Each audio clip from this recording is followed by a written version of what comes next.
The probably the most prolific sleep paralysis occurrence that I would have is I would wake up and I could feel somebody behind me in bed and I can't move. And at the beginning, I thought it was my second husband or my deceased husband because he, that he had come to me that way a couple of times. And it became different things, different people, mostly men. I can't see them. They're behind me. I can't move. I'm panicking. I'm, gasping for air. And I'm not, physically gasping for air, but I am. I'm trying to get off the bed or wake up, and it is literally, I think I could have moved a mountain faster than my little finger. I mean, you just completely stuck.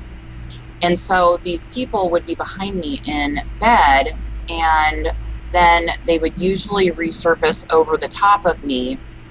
And that was the scariest part, because sometimes they would look normal, and then a lot of times they would all of a sudden turn into something grotesque. Like, I remember a few of them would shake their head really, really, really fast, and it would almost look like a cartoon character where, their face gets like all morphed because they're shaking their head so fast, and that's the way they do cartoons. It was just, their face would distort, not into like a monster per se, but just, it would distort into like more undefinable lines, but scary. And I can see their hair. And sometimes the hair would be standing straight up, or they were usually white males, I would say, if I could determine who they were. And, on more than one occasion, there was a degree of sexual assault, sexual interference, whatever you want to call it. It wasn't painful in a physical pain sense way, but it was scary.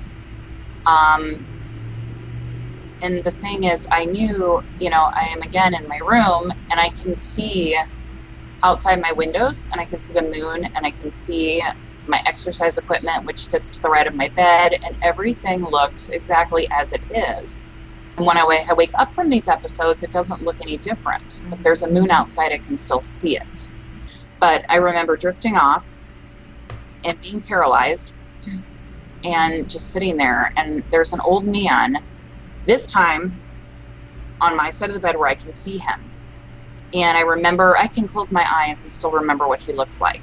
He said, some of the people that you are seeing, they are going to pretend to be your husband, and they are not. There was a couple of times that I would wake up in sleep paralysis and there would be nobody in the bed, but my bed would have like a huge, it would ripple. You could see the comforter going up and down and up and down and up and down. Almost like if anybody has seen an earthquake, it will actually make the grass ripple if it's a certain intensity. My bed would ripple, and it would scare me because I would think, what is underneath the covers? Or what is this? And it would travel in waves. So that was also another thing that I would see.